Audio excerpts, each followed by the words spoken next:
"Excuse me, ma'am, may I take your order?"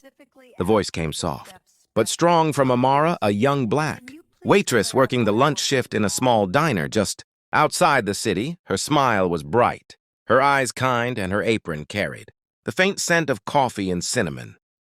The day had been long and the crowd noisy, but Amara kept moving table to table with her usual grace.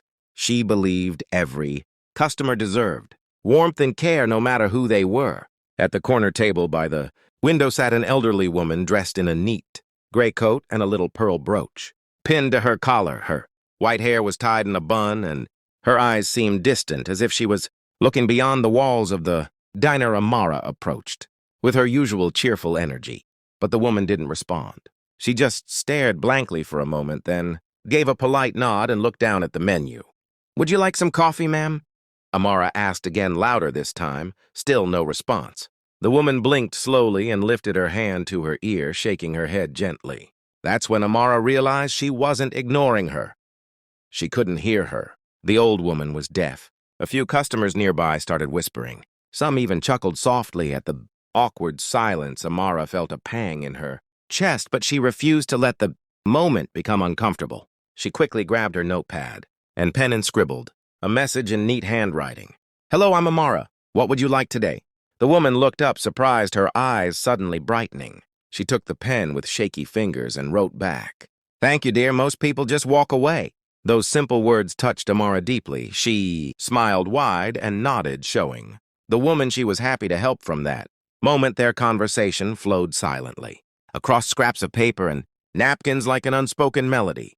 The old woman ordered chicken, soup, and apple pie, and Amara served it with extra care, making sure everything was perfect. Other waiters watched curiously as Amara knelt beside the woman's table every few minutes, writing messages, listening through her heart instead of her ears.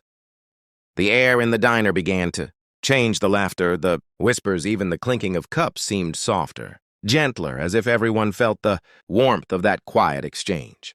When the meal ended, the woman wrote one last note. "You have such kindness in your eyes."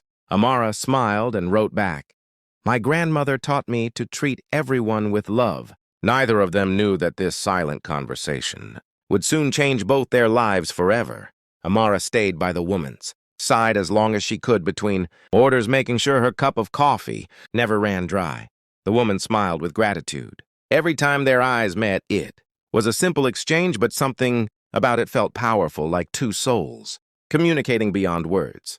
When Amara brought out the steaming bowl of chicken soup and the slice of warm apple pie, she placed them gently on the table. The smell filled the air with comfort and memory. The old woman clasped her hands together and gave a small nod of thanks, then wrote, "This reminds me of my granddaughter. She used to make soup like this when she was little."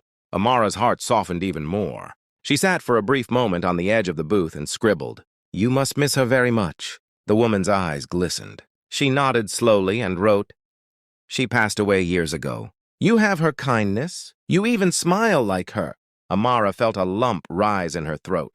She wanted to say something comforting, but all she could do was smile and write, "I'm sorry for your loss. I lost my grandmother too. She was the one who taught me to care for others no matter who they are." For a few seconds, neither of them wrote anything. They just shared a quiet understanding between them, surrounded by the soft hum of the diner. It was a silence that spoke, louder than any words could. The old woman picked up the pen again.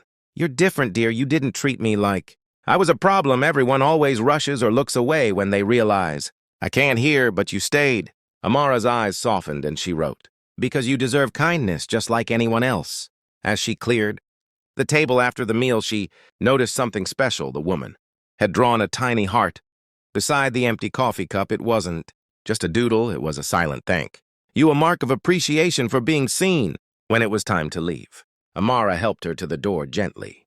Supporting her arm, the woman turned before stepping outside and mouthed the words, "Thank you," with a trembling smile. Amara smiled back, her chest warm with emotion.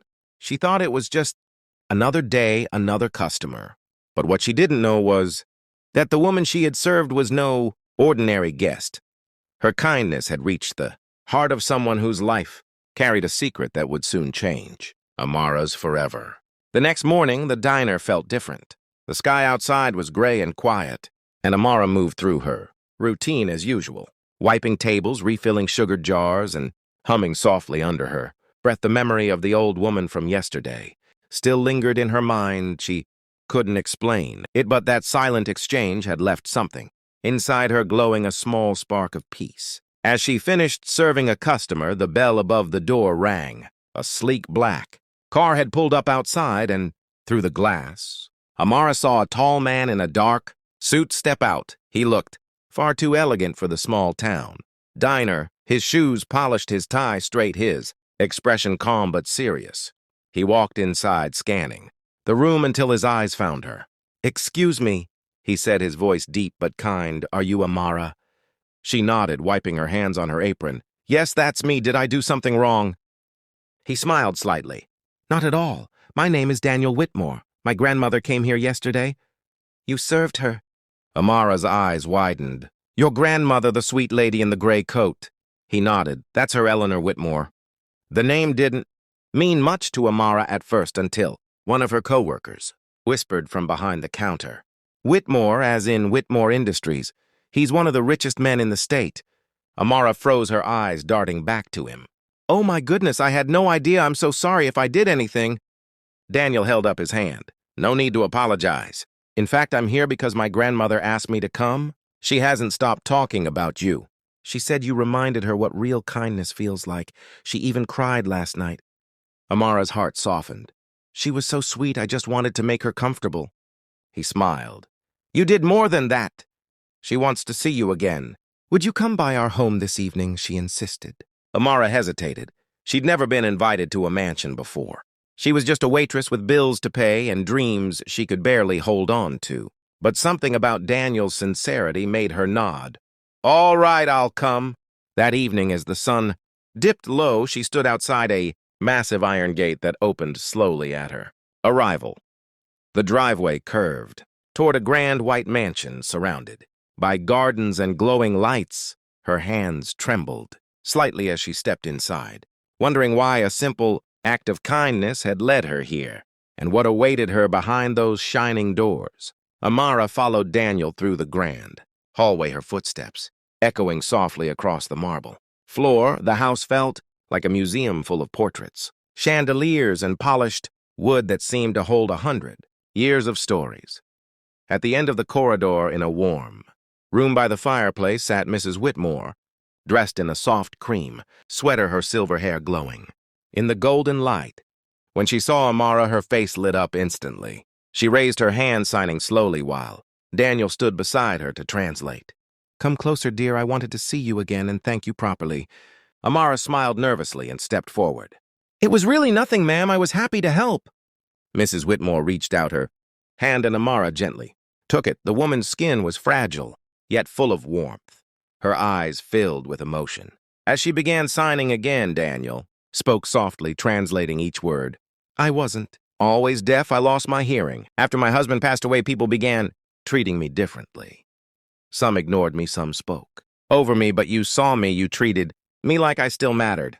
Tears welled in Amara's eyes. She didn't know what to say. She simply squeezed the old woman's hand in silence, letting her heart speak for her. Mrs. Whitmore smiled, then nodded to Daniel. He walked to a nearby table, picked up a small white envelope, and handed it to Amara. She looked at it, confused. "What's this?" "Open it," Daniel said with a gentle grin. Inside was a check. Amara stared at it for a long second before realizing the number written in neat handwriting. $100,000. Her breath caught in her throat. "This can't be right. This has to be a mistake."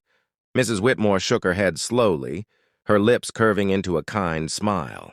"No mistake, dear. This is my gift to you. Yesterday, you told me about your dream to open a little cafe where everyone feels welcome. No matter who they are, I want to help you make it real. Consider this a beginning, not charity, but faith in your heart." Amara covered her mouth with her trembling hands. "I can't accept this. It's too much." The old woman placed a gentle hand on her cheek. "You must accept it, my dear. This world needs more hearts like yours. You reminded me that kindness still lives in people. You gave me hope again. Let this be my way of saying thank you." At that moment, Amara could no longer hold back her tears. She knelt beside Mrs. Whitmore and hugged her tightly, whispering words she could not hear, but surely felt through the warmth between them. The days that followed felt like a dream. Amara's act of kindness spread faster than she could imagine. Someone at the diner had filmed her serving Mrs. Whitmore using notes and smiles, and the video went viral within days. Millions of people watched the silent exchange that spoke louder than words. Comment sections filled with messages like faith in humanity, restored, and this waitress is an angel news. Outlets came rushing to interview her, and soon everyone knew her name. A few months later, Amara stood in front of her very own cafe. The sign above. The door read The Listening Heart, and underneath in soft letters it said, where kindness speaks louder than words. The cafe was warm and inviting, filled with soft music, the aroma of coffee, and laughter from people of all backgrounds. Both hearing and deaf customers came together, sharing stories and learning sign language from one another. Every wall carried a message of hope, painted by local artists inspired by Amara's story.